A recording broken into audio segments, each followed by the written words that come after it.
빛과 그림자, 오화, 도형, 지금까지 했던 거 응용과 심화를 다뤄볼게요. 자, 이 그림에서 왼쪽 그림부터 볼게요. 왼쪽 그림 좀 더 단조로운 기본형이라서 보시면 특징이 있어요. 9를 기준으로 하겠습니다.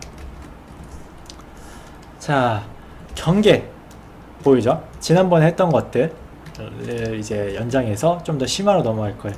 자, 빛을 볼 때는 어디서 오는지, 그리고 얼마나 강한지, 그리고 무슨 색인지를 생각해 주면 된다고 했어요. 그래서 심화를 조금 더 할 거예요. 어디서라는 분야를, 어디서라는 부분을 조금 더 확대한 개념을 설명을 드릴 거예요. 자, 오늘은 교보제를 제가 방송 최초로 교보제를 준비해 봤어요. 프레시하고 통인데 잘 보이려나 모르겠네요. 잠깐 조명 끄고. 있습니다. 요것도 끌게요. 있습니다. 자, 조명을 켜면은 경계가 보이죠? 여기 이렇게 보이죠? 근데 그게 있어요. 자, 봅시다. 경계가 있는데 이 빛이 멀리 갈수록 경계는 무뎌져요. 부드러워지죠. 가까이 있을수록 뚜렷해져요. 자, 하나 더 얘기해 줄게요. 이거를 다들 집에서 실험을 해보시면 좋은데, 여기다가 있다고 치고 뭐 올려놓을 게 없네. 잠깐만요. 자, 이렇게 해서 좀 낫다. 잠깐만요. 요것도 해서 보여드릴게요. 자, 보이죠? 했을 때 경계가 좀 보이죠? 이렇게 경계에서, 자, 휴지 한 칸만 꺼내 볼게요. 요 경계에서 이게 뭐냐면 태양광과 과학실험실이에요. 태양광과 구름이에요. 보세요. 경계가 뚜렷했는데 치는 순간 너무 약해진다. 잠깐만요.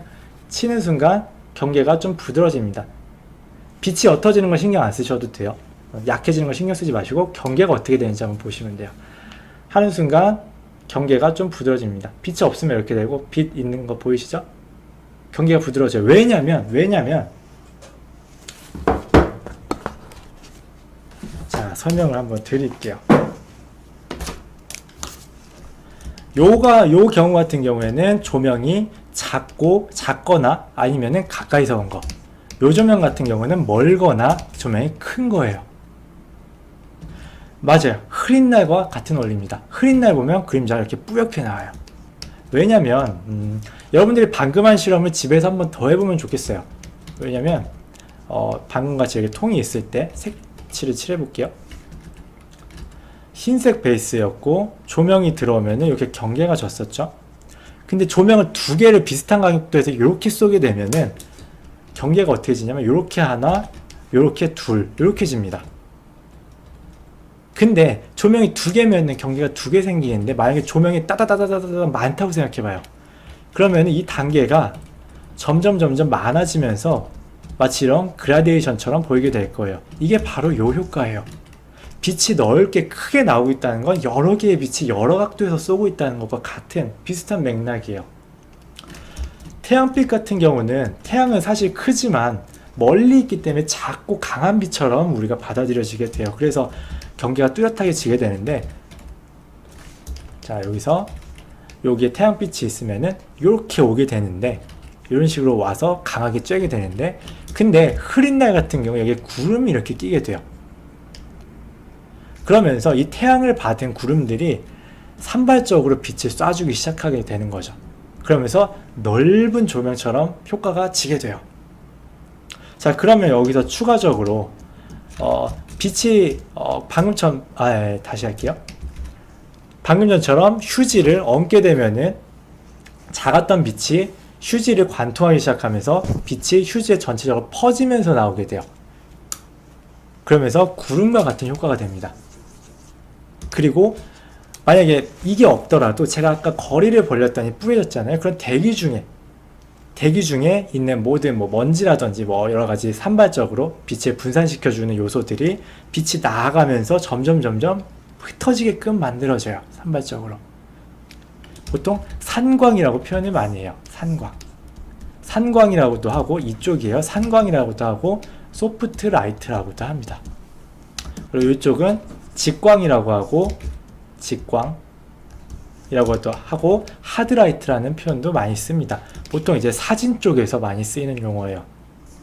자, 여기까지가 이제 빛의 강도, 위치와 범위, 거리에 대한 얘기들이고, 그래서 공간에 따라서 어떻게 그림자를 구성해야 될지 알겠죠? 그래서 경계를 일단 찾아주세요. 부드러워야 할지 경계가 빡 져야 할지 일단은 빛에 따라서 찾아주세요. 찾아주시고, 경계가 지면은 이제 여기는 이 A라는 조명이 받았던 곳, 받는 곳, 그리고 여기 B는 A라는 조명이 안 받은 곳이에요. 그렇다면은 포토잘 레이어 효과는 그거 다른 겁니다. 그렇다면은 자, 보시면은 여기는 여러분들이 이제 아는 내용이에요. 여기서부터 아는 내용이고, 여기보다 여기가 어둡습니다. 왜냐하면 빛이 왔을 때 둥근 면이 있으면은 여기는 정면으로 봤기 때문에 더 빛을 많이 반사하고 강하게 반사하고, 이쪽은 비스듬하게 봤기 때문에 조금 덜 반사해요. 그러면서 이제 점점 요 가장 많이 받는 면적에서 멀어질수록 흐려지게 되고요. 흐려지다 빛을 안 받는 부분을 넘어가게 되면은 이제 독단적인 구간이 되게 되는 거죠. 자, 여기서부터 여러분들이 아는 게 또 나와요. 뭘까요? 반사광이에요. 반사광. 한 번 더 보여드릴게요. 반사광. 제가 빛에 대한 용어는 많이 쓰지 마시라고 이야기를 드리는데, 반사광만큼 제가 한 번씩 해드리는 이유가 뭐냐면, 자, 다시 볼게요. 자, 조명을 쐈습니다.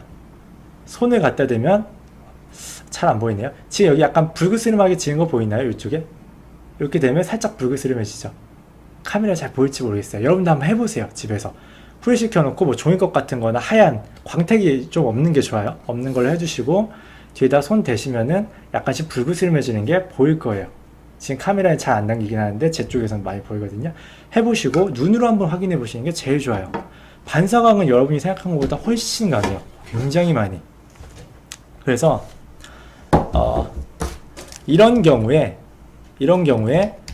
A라는 빛이 반사광이 없다고 가정을 해볼게요. 일단은 반사광이 없다고 가정을 해보고, A라는 빛이 아무리 강해지고 멀어지고 가까워져도 여기에 색깔에는, 여기에 여기에 밝기에는 아무런 영향을 주지 못합니다. 일반적으로 빛이 일반적으로 직선으로 가고 이렇게 해서 이렇게 꽂히지 않기 때문에, 그것은 여기에 밝기는 어떻게 조명이 되냐면, 얘가 여기 튕겨서 나오게 됐을 때의 이야기가 되는 거겠죠. 알겠죠? 그래서 이쪽에서 오는 조명인 거예요. 이쪽에서 오는 조명, 빛. 이것도 빛이고 이것도 빛이에요. 다만 자체적으로 빛을 내느냐, 반사해서 빛을 내느냐일 뿐이지 똑같이 빛일 뿐입니다. 요거는 초반에 한번 이야기 드렸죠. 그래서 만약에 이 벽이 빨간색이다, 그러면은 이 공에도 뒤쪽에만 붉은색이 묻게 될 거예요. 당연하게도 가장자리보다는 이쪽으로 갈수록 더 붉게 보이게 될 거예요. 그렇게 알아두시고, 이 상태에서 만약에 조명이 좀 노르스름하다 라고 하면은 이 조명을 받는 이 부분은 노르스름해질 거고, 반대쪽 노르스름한 거랑 붉은 벽이 닿아서 조금 더 오렌지 계통이 될 거고, 여기서 오렌지 계통이 된 요 색깔들이 여기에 묻게 될 거예요. 이렇게 나오게 됩니다. 아시겠죠? 간단해요. 여기까지만 알면 돼요. 여기까지만 알면 도형을 다 그릴 수 있어요. 여기는 경계가 옅기 때문에 그만큼 옅게 스무스하게 변해주면은 그냥 똑같은 결과물이 나올 거고요. 그렇게 해주시면 되고, 그래서 제가 클립해드린 영상 중에는 노을 조명을 그리는 방법들이 있어요. 여기서 이제 그걸로 응용을 해서 보시면은 훨씬 더 도움이 많이 될 거예요. 자, 여기까지가 빛과 그림자 마지막 화였습니다.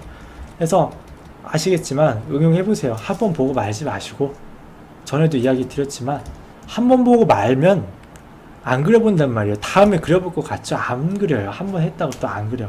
그러니까 보고 그림에 적용해서 반드시 자연스러워질 때까지 써먹어 보시기 바랍니다.